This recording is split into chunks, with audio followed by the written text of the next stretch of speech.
Welcome, everybody, to this conversation with novelist Marjan Kamali. My name is Courtney Burkic, and I teach in George Mason University's creative writing program. We are very pleased to welcome Marjan to George Mason under the auspices of the Fall for the Book Festival, Mason Libraries, and the Visiting Writers Program. Marjan is the author of two novels, Together Tea and The Stationery Shop of Tehran. The Stationery Shop is a Boston Globe bestseller, a Real Simple magazine top editor's pick, an Indie Next pick, and listed as one of Newsweek's 30 best summer books. An Excerpt was nominated for a Pushcart Prize. Together Tea, her debut, was a Massachusetts Book Award finalist, an NPR WBUR Good Read, and a Target Emerging Author selection. Both books have been translated into several languages. Earlier in the day, Marjan led a master class for fiction students at George Mason University. Welcome, Marjan. Thank you. Thank you so much for having me, Courtney. This is an absolute treat, especially because, if I may tell the secret, that Courtney and I knew each other many, many years ago when we both did our MFA program in creative writing together. So this feels like a very full circle, fulfilling moment. So thank you for having me, and thank you to the Fall for the Book program and George Mason University and the wonderful students I met with today. They were amazing, amazing. That's great. That's great. And it's full circle for me as well. It's so good to have you here. I've really been looking forward to this. So I think what we'll do in order to kick things off is I'm going to ask you to read a selection from The Stationery Shop.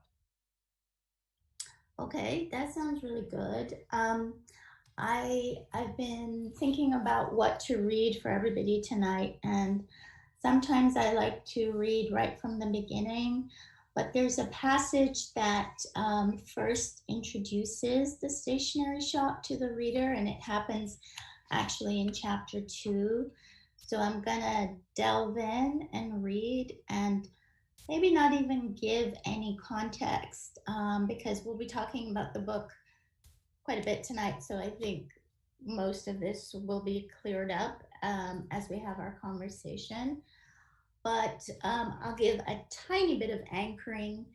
This scene that I'm about to read takes place in 1953 in Tehran, and our main character, Roya, is 17, and she's a high school student who loves to frequent the stationery shop near her school. It's her favorite place.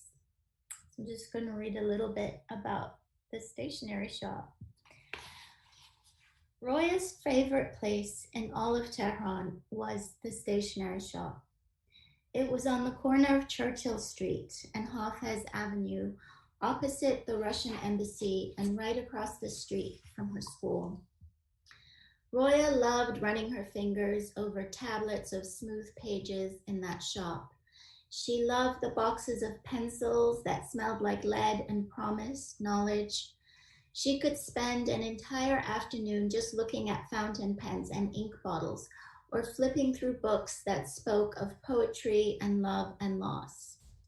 The shop was simply called the Stationery Shop, no fancy name to it, but it was a bookstore as much as a stationery store. As the political divisions deepened that winter and hot-headed people engaged in debates and demonstrations all over the streets, it was the perfect retreat of quiet and learning. It was a sanctuary of calm, never overlit, never loud. One particularly windy day in January, when Roya wanted to escape the communist demonstration gathering momentum in the street, she slipped into the shop. She just wanted to read some poetry. Rumi today? Mr. Fakhri asked from behind the counter. He was a calm, kind man in his 50s with salt and pepper hair, a bushy mustache, and round wire spectacles. Mr. Fakhri's shoes were always freshly polished. He had owned the shop for as long as Roya could remember, and he was an expert on books. He kept the shelf stocked with Persian classics and poetry and translations of literature from all over the world. Yes, please. Roya had come here so often that Mr. Fakhri knew her reading tastes well. Mr. Fahri knew that she not only read every word of the ancient poets, but that in silence, every now and then, she scribbled words of her own on the tablet she bought from him. It was his non-judgmental attitude that led her into the shop as much as the piles of pristine books and pencils and paper tablets. Here you go. He handed her a book on shiny new paper with a dark green cover and gold lettering. Some of his best between these covers. Make sure you find a quiet spot and don't let anyone disturb you. Roya was reaching into her purse when the bell above the shop door chimed. The door burst open, letting in shouts from the streets and a huge gust of wind.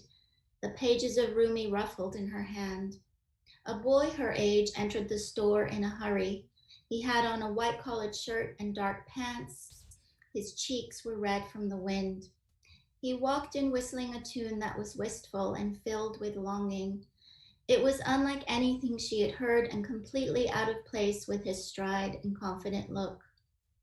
Mr. Fahri jumped to attention and moved fast. He dove behind the counter, grabbed a pile of papers, bundled them with string, and handed them over to the boy as though he'd been waiting for this special guest all day.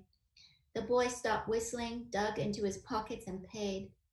It was a quick, urgent, wordless transaction. The boy was almost out the door when he turned. She thought he'd say thank you to Mr. Fahri, but he looked right at her. His eyes were joyful and filled with hope. I am fortunate to meet you, he said. Then he strode out of the store and into the wind.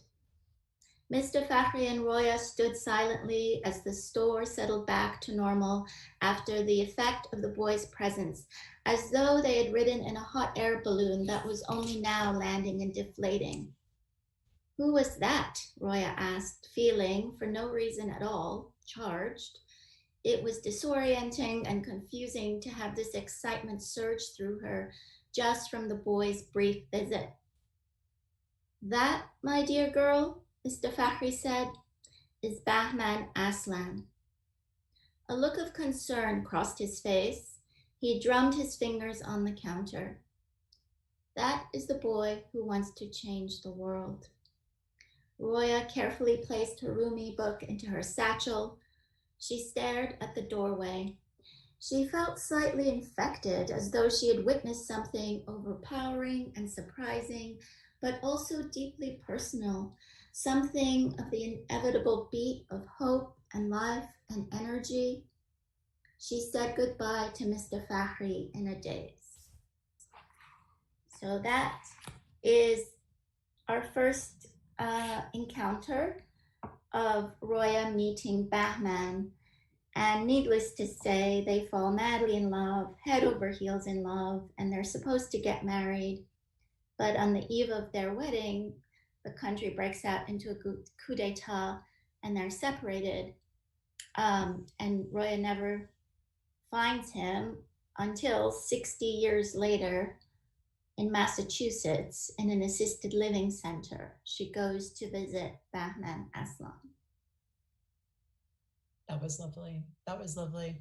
So launching into our discussion, and I have lots of questions that are from me. I have a few questions that are from students, and I'd like to invite as well the audience to share any questions you may have. You can do that in the chat feature, and those questions will find their way to me. Before we get started, I would also like to note that there should be a button of the book.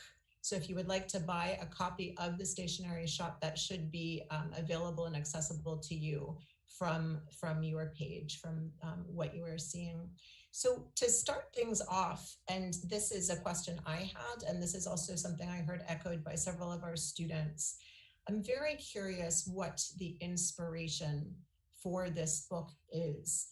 Several students in reading the book, they were curious if you had started with the idea of a specific character, a specific scene, a specific place, that type of thing. So I'd love to hear you speak a little bit about where you found inspiration for this story. Well, I started with a specific image.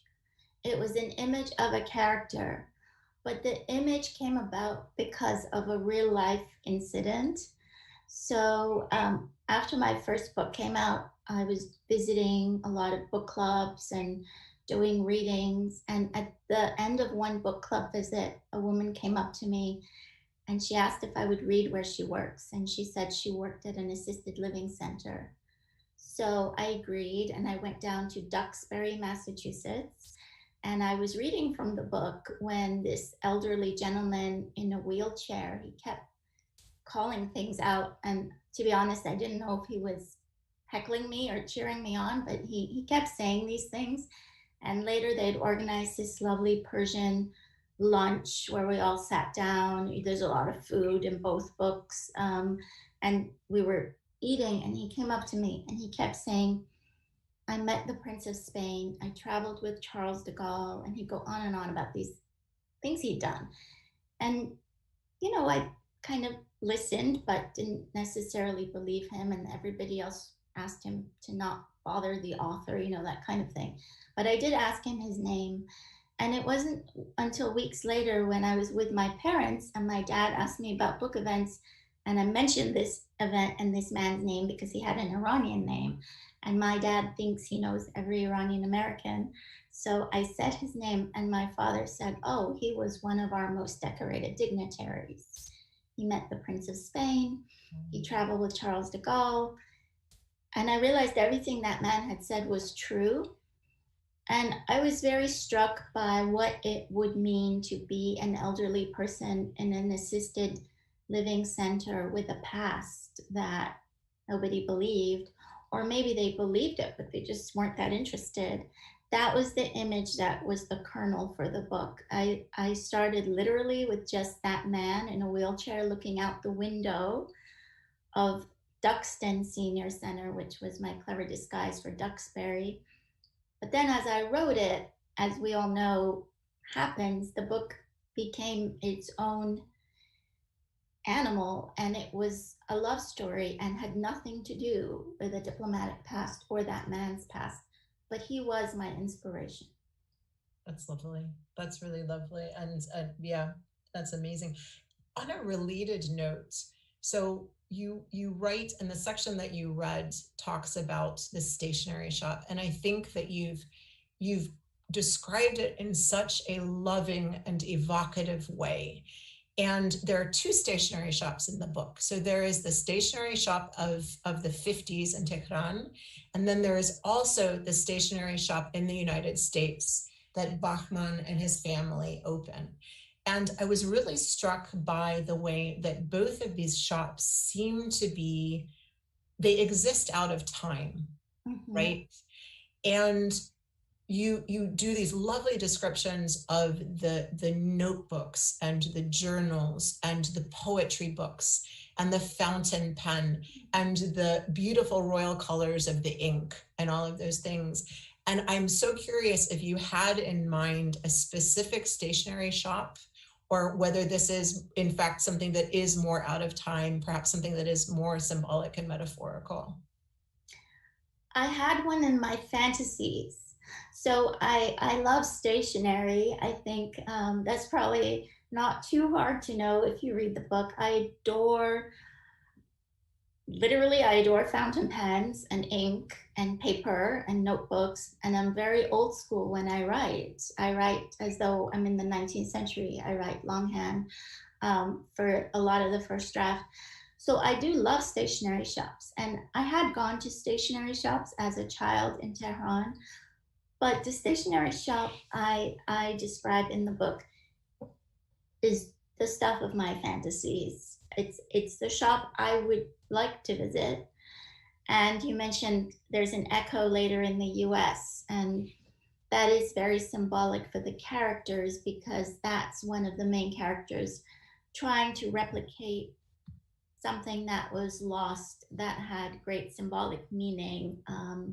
So it's sort of the stationery shop I wish I could frequent, as opposed to Staples.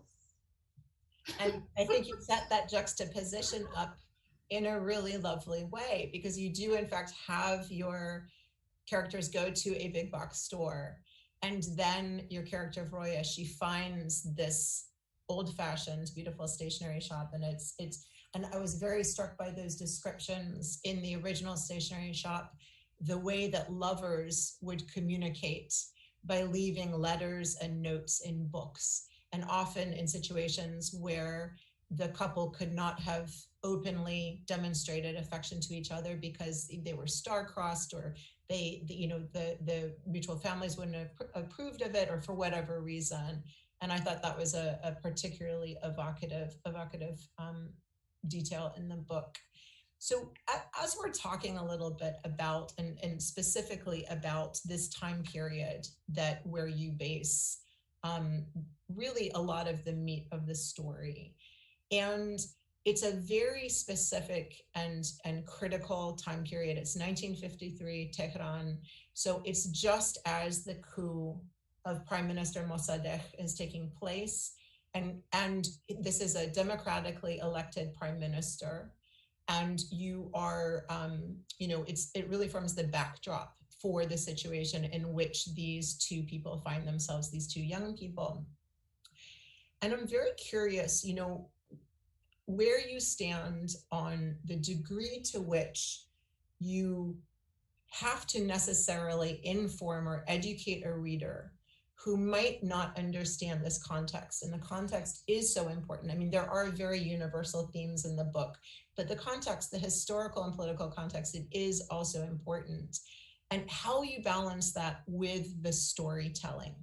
Can you speak a little bit about that? Sure. I think how I balance that has changed over time. When I was starting out, I was really convinced that my audience knew nothing about Iranian history, and I felt it was my job to clear that up for them. Big fat mistake. That was, in early drafts of Together Tea. And it was only as I grew as a writer, and, hopefully not in the final drafts of Together Tea, that I realized that's not my job. My job is to tell a story, and it's not to be a scholar of history.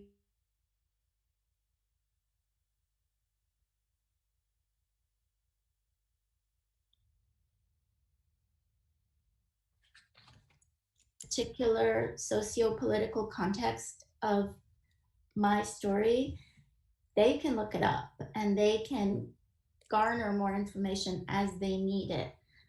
At the same time, I have to provide enough context so they're not lost. So I wanted to, especially with 1953 Iran, such a fraught time, such a key event in Iranian history that I think most of the West doesn't even know about. I wanted to provide enough context so that my readers would be grounded, so they knew who the players were and where we were and what was going on, but to let the rest just be in the background and have the characters live their lives. And by seeing how the politics affects their just personal circumstances, I think you learn more about the history than if I were to explain the history, in a more sort of scholarly way. So it was a balance that I tried to play. Mm-hmm. In conversations with a few of the students, one observation that was made was not only did the book inform them and educate them, I think in a very narrative way about history, right? So about what happened in terms of the coup, but also in terms of American involvement in that, and parts of our own American history that a lot of people are not aware of, sadly. So yeah. So changing gears a little bit, the characters, I mean, all of them, from Mr. Fakhri, who creates the situation in which these two young people can meet and fall in love, is really nicely drawn. The parents, they're all such individuals. I think the home life that you describe of Roya and her sister Zari, and the loving and gentle household in which they live, and also the regular sisterly quibbles and and those types of things. And I think that's really nicely done in the book. I was particularly fascinated by the portrayal of Bahman's mother in terms of the traumas of her past, mental illness, and the things that she was basically having to wrestle with. And you do a very neat trick, because on the one hand, it's down to her that a lot of the misery in the book takes place. And at the same time, you do show empathy for this character. I was wondering if you could talk a little bit about how you conceived of this character, and how difficult or easy it was for you to write both sides of her. That's an excellent question. When I first came up with the character, in my mind, she was an archetype. She was just yet another meddling, nasty, mean, mother-in-law-esque figure. I'm using stereotypes on purpose. And here's what happened on the page. As I started to write her backstory bubbled up. To be quite honest with you, to answer your question, she ended up being one of the easiest characters to write, because she took over, man. Not all of them did, trust me, but she did. And as I sort of allowed myself to go into her past, and she does have a very traumatic past, I decided that I would show how her trauma has triggered her mental illness, and I would openly portray her mental illness, because I feel like mental illness is on a spectrum. There are those who are easily diagnosed or treated. They have a mental illness, it's a done deal. But on that spectrum, there are high functioning individuals who have a condition that isn't diagnosed, certainly not treated. It wouldn't have been in Iran in 1953. And yet they have enough of a disorder that it creates so much harm to those they love, to themselves. It's as though they can't help it. And I remember when I was growing up, we had a family member with a mental illness. And I was always so curious. I kept asking so many questions. And it was always answered in the way that kind of pushed it under the rug, like, oh, that's just how she is. She can't help it. Don't worry about it. And I wanted to know what happened. So you mentioned the coup in Iran and American involvement, British involvement. Well, one of the epigraphs to the book is, "There is nothing new in the world except the history you do not know," which can be applied to the story of that coup, to that history, but also I think to people that we know. So Mrs. Aslan Bahman's mom, you meet her at face value, she's this horrifically selfish woman, but there's nothing new in the world except the history you do not know. And once you know her history and realize what it was that shaped her, then maybe you do have more empathy, like you said. And you can't excuse her actions because they cause such a ripple effect of damage, but you can maybe understand why she would think the way she thinks. Mm-hmm. This segues very nicely into an audience question that just came in.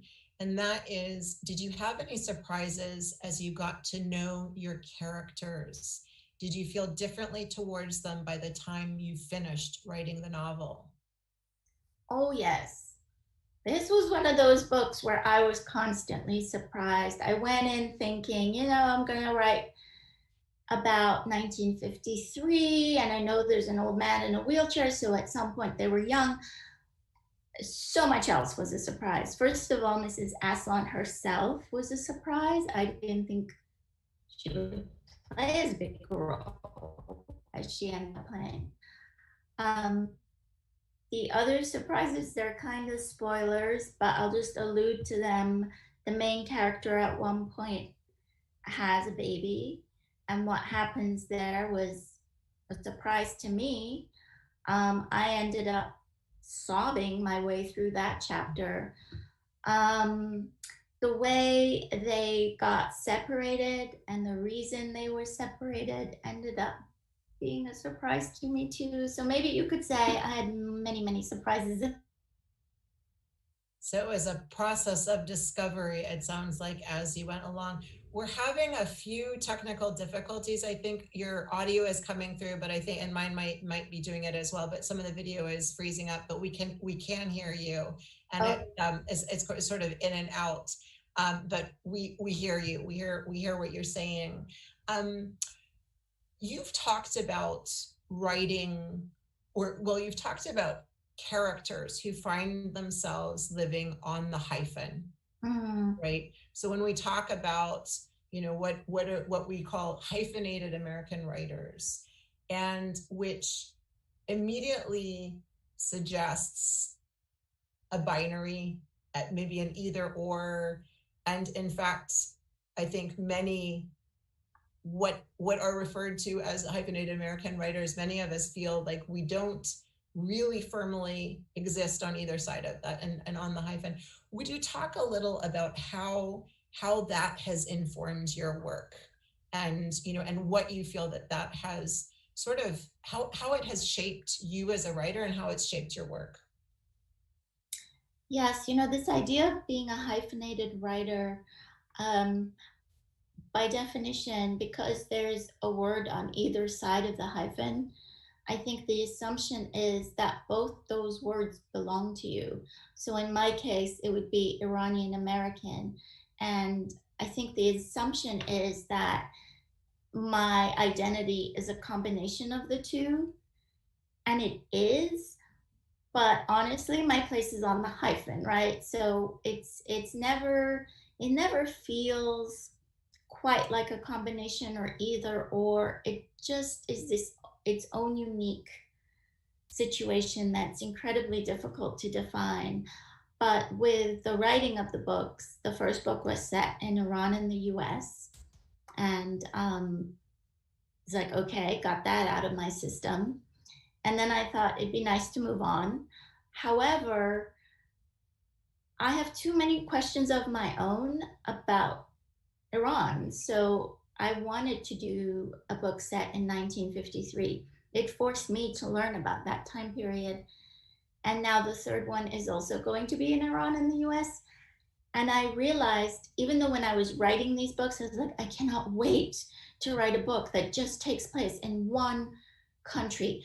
Ideally one room in one day, because it's always spanning decades and, that can be kind of hairy. But I realized it's impossible for me to stay put in one location in the fiction, because I'm always straddling, and my characters are too, at least so far.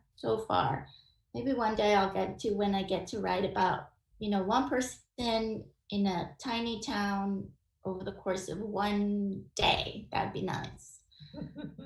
But it might not be as interesting, though. It might not be interesting. Yeah. So, and that leads me to Yeah. an observation about the book, about time, and the way that you, in the stationery shop, the way that you deal with time. And you do have there, and in the book, it contains a discussion of the difference between linear time and what is more of a circular, cyclical kind of time. And your storylines in both places span quite a long time, quite a large amount of time. And there is, you're clearly writing it in a cyclical way, because where we start is the future, where we end is the past. And we travel in between those two poles many times in the course of the book. And I found that quite lovely, and I found it quite unexpected, for example, in that last section. to end up where we end up. And there's another audience question that has come in terms of your process and how you go about structuring. And I'd be particularly interested in terms of this idea of time. Do you outline? Do you start with the idea of circular time? Do you start with the idea of linear time and find that it just doesn't fit the story that you're telling? How do you kind of approach it as a writer? I think it depends on the book, but as a general rule, I don't outline. I approach the first draft with a very blank page. I don't know what's going to happen. I did know in the stationery shop that I wanted to have that theme of circular time. It was really important to me because Roya, when we first meet her, is 77, but she's seeing her lover from 60 years ago. So she simultaneously, upon seeing him, feels she is 17. And I really wanted to explore this idea that time isn't linear. At any given moment, we're all the ages we have been and will be. So you and I are sitting here, I believe it's 2020, but 20 years ago, we were in an MFA classroom in Greenwich Village together. We are the same people. And I think we're also at this moment, perhaps if we're lucky enough, forecasting into 20 years from now. I've always believed this about time. I don't think it's linear. It just depends on your experience of it. So I really wanted to show that with the book. And that's why I was wedded to the idea of starting the book when they're 77 and not when they're 17. It would be an entirely different story, speaking of structure, if you read this book and you saw them at 17 fall in love and then followed their lives chronologically. But what you see from the first page is they're 77 and they have not been together. And I thought that would be a more interesting frame for the story. Mm-hmm. You know, that scene where she's found him, and after he's sick, and Claire tells her to come because that time is growing short, and she crawls into the hospital bed next to him. And I had such a feeling as I was reading that scene that I was witnessing the two of them at all stations of life, right? And so I'm curious, because you have their mannerisms, their behaviors, they are both the behaviors of people at a more advanced age, but they are also the behaviors of a 17-year-old girl and her, her very young boyfriend. And I'm wondering, did you set out to write that scene in that way, or is that just how it came out? Thank you for saying that, because that was my dream in life, to have that be the sensation. That scene was written in the early first draft stage before I had a middle. I had a beginning. I did not have a middle, but that scene kind of, came into my mind, and I did what I tell writing students to do, which is instead of thinking, oh, that'll be great to maybe capture later, I stopped what I was doing, and I sat down and I wrote it by hand in whatever notebook I had. I just let's see where this takes us. It was an emotional scene to write. It was a scene which I was hoping was doing all those things that you mentioned. So I just did it as it came, and then I worried about how it would all fit together later on. Mm-hmm. So now I'm going to ask a very tailored question for our student population. So not just the students you worked with today, but for other students in our Master of Fine Arts program, maybe other students who are tuning in from other Master of Fine Arts programs, and also for people who are attempting to make a life as a writer. And I'm curious what advice you would give to people who are embarking on this road And maybe if you could talk a little bit about your own sort of history with it. Yeah, so basically, I think the biggest advice I would have is throw away the clock. Don't have a plan because you're going to be disappointed. I'll speak from personal experience.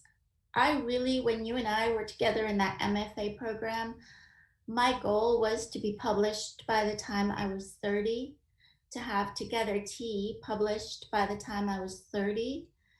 It was published when I was 42. In the meantime, life happened. I moved to different continents. I had babies. I took 6 to 7 years off entirely from writing. I worked. I won't go into every detail, but there were many detours. And if I had been committed to that plan as the be all end all, I would have given up because clearly I had failed. I did not fulfill that plan and I would have given up. But instead, I adapted my plan and I said, okay, forget the timeline.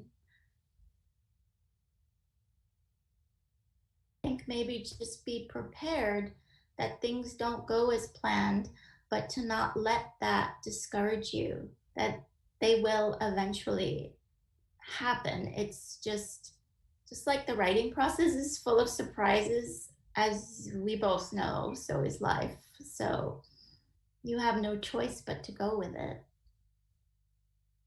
I agree completely. Yes, and I think that's a very accurate description of it. We did meet in the MFA program. We met at NYU and we had many workshops together, and we read what ended up being those books that we did eventually put out in the world, which at that point were, in their early stages of infancy. And I'm curious, taking an MFA, studying in an MFA program, in one way, it feels like it gives you lots of time. And we're lucky at George Mason, our students have 3 years. It's a 3-year program. But in another way, it goes so quickly, right? So that time that you've carved out for yourself, the time that you've said, okay, I'm giving myself this to study and to work and to start generating stuff. Looking back at, and it's a few years now since we were in our MFA program, but looking back at that time, is there any advice that you would give to students about how to make the best use of that time while they are studying? So that time is a gift.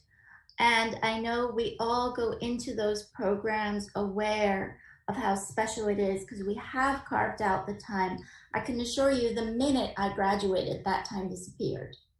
The minute I graduated, I was in a different planet.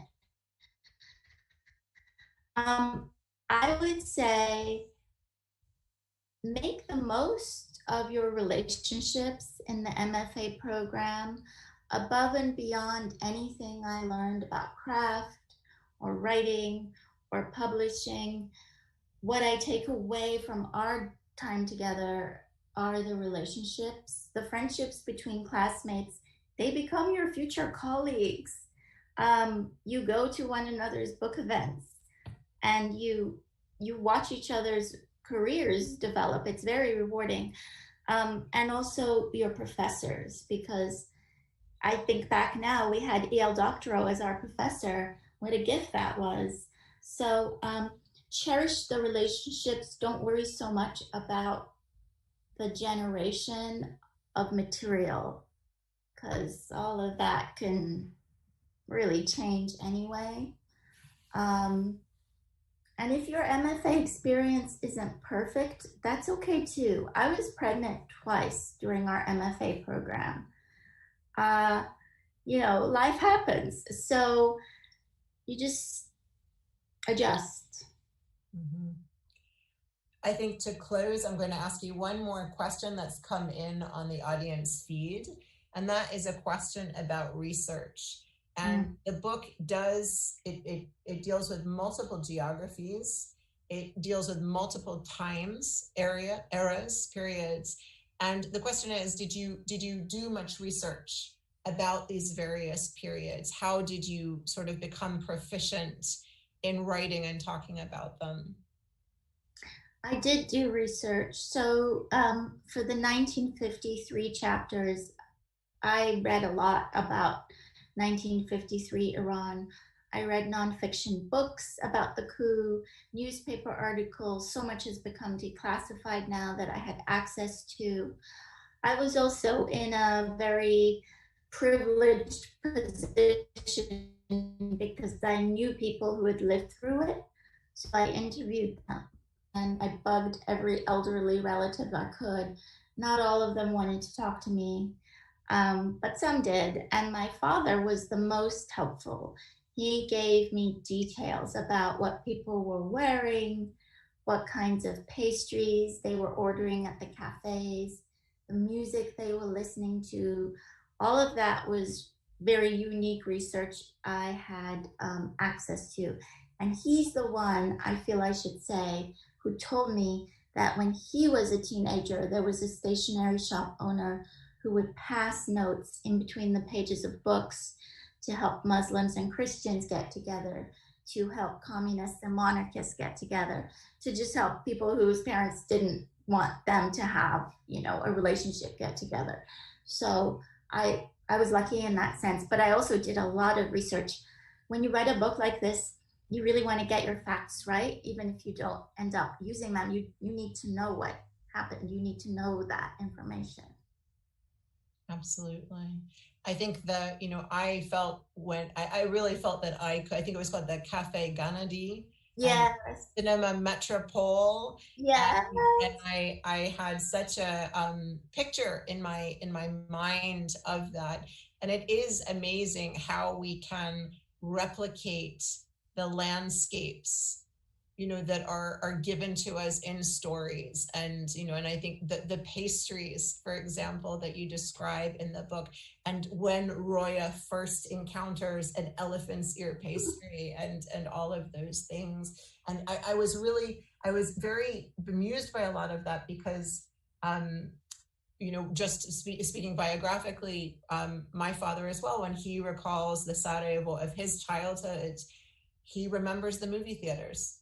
And he remembers how they looked and where they were located and the films he saw there. And I thought that, those textural details that you provided, they really made not just the place, but the time pop for the reader and feel very urgent and immediate, I think. Yeah.